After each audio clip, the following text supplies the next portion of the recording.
What I have right here is a chicken that has two upper beaks. This is one upper beak, and this is the second upper beak. So it has the equivalent of, in a human, it would be like two noses.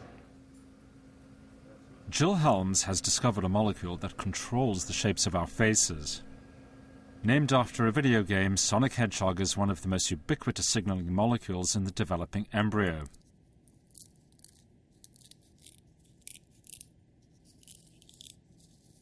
Like Geoffroy, her experimental animal of choice is the chicken.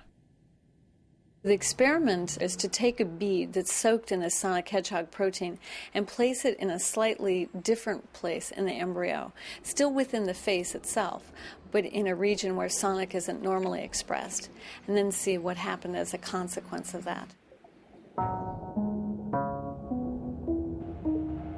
By creating a surplus of Sonic, Jill Helms hopes to disrupt normal facial development. The eggs are sealed over, and the embryos left to grow. I remember peeling back the Scotch tape and looking, and it was quite clear to see the egg tooth, which is the marking on the tip of the beak. These tiny white specks seemed unremarkable, but they were a revelation. The beginnings of two separate beaks. And I saw two of them, and I thought it was just a glinting of the light.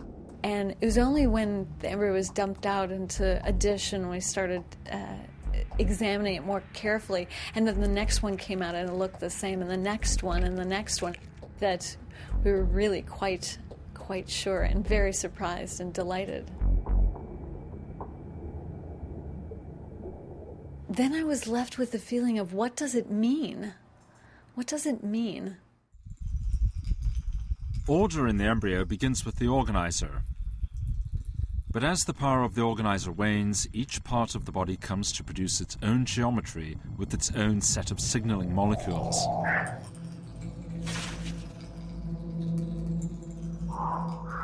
And Sonic Hedgehog controls the width of our faces. Too little Sonic, and the face folds in on itself. The result is a cyclopic infant with a single eye in the middle of its forehead.